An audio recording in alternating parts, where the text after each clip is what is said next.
This is Yes, direction of this discussion, which I think we should use it to conclude so that we can get into an aspect of great importance. There are analysts who are saying that not just Nigeria, but ECOWAS as a whole has no business in Niger, and that this is a fight that has been stretched.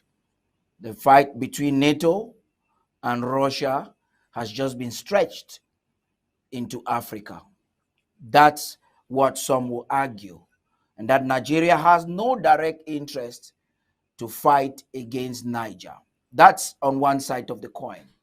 As we speak, Barrister Fru, I would like to know exactly why Ambazonia's geopolitical um, position within the Gulf of Guinea gives President Sako the credence to do a betting. At some point, we are insinuating, without any fear or favor, that he could just be the messiah of the Gulf of Guinea if everything goes chaos. We have three brotherly friends or nations waiting for the standby forces in Niger, and they will collaborate to crush them. This is serious. The war in Ambazonia is escalating, and we are having a new war that is very close by, and the same stakeholders have interests at stake. Please, Barrister Fru. Now, just give me 1 second. Let me say something before Mr. Fru said. Mr. Fru, give me 1 second. I had said, maybe you didn't get me, I've said ECOWAS, Nigeria, Cote d'Ivoire, they have no business attacking Niger. No political interest in attacking Niger.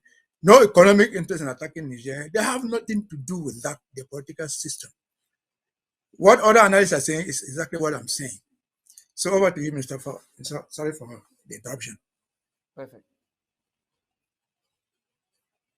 Colleague has just presented what I would call the geography of the Gulf of Guinea.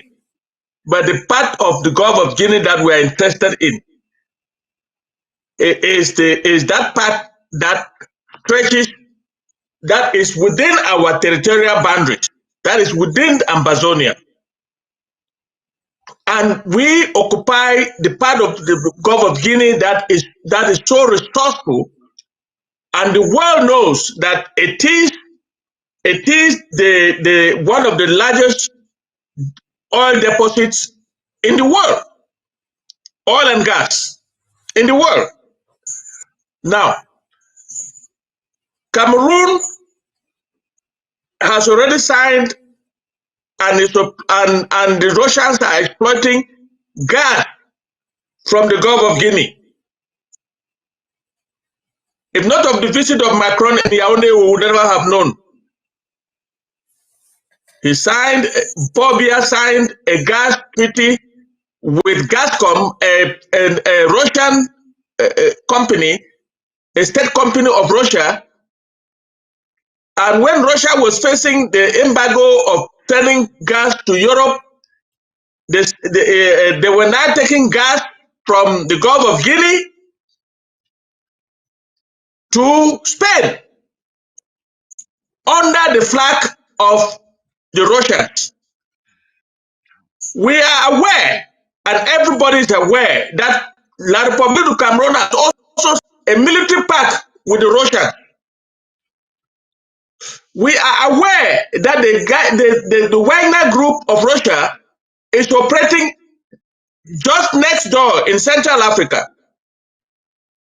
We are aware that Biya is whining and dining Putin as we speak. We are aware that Biya has contacted Putin to support his son to take over him in Cameroon because the French were reticent. This gas deal is well known by the United States. And this gas deal ties with this same company that is also exploiting oil in the Gulf of Guinea. It's one of the countries, is one of the companies that exploit crude oil in the Gulf of Guinea. In fact, it's the largest producer of crude oil in the Gulf of Guinea. There are 4 companies. You have ADAC from China, you have Perenco, a consortium between the British and the French, you have ELF, and you have Gascom. The Gulf of Guinea that we're talking about, it is the Gulf of Guinea that is in our territory. And we are the only ones fighting so far to take back that Gulf of Guinea from the Russians, from Beer and the Russians. And if we don't have any help, because we are not a military powerhouse, we don't have the means. The Russians, one day you will hear that the Russians are in the Gulf of Guinea, that the Wagner group has been brought by Beer to fight us. How would that look when a U.S. ship, the military U.S. ship, the African Command, is right there in the Gulf of Guinea? We are saying, like our president is saying to these people, we are the only people who can protect the Gulf of Guinea as we speak. And if they don't do anything to stop the genocidal war that is on our territory, to bring the parties to the negotiating table, to let us have our sovereignty as they voted for, then the Gulf of Guinea is in danger.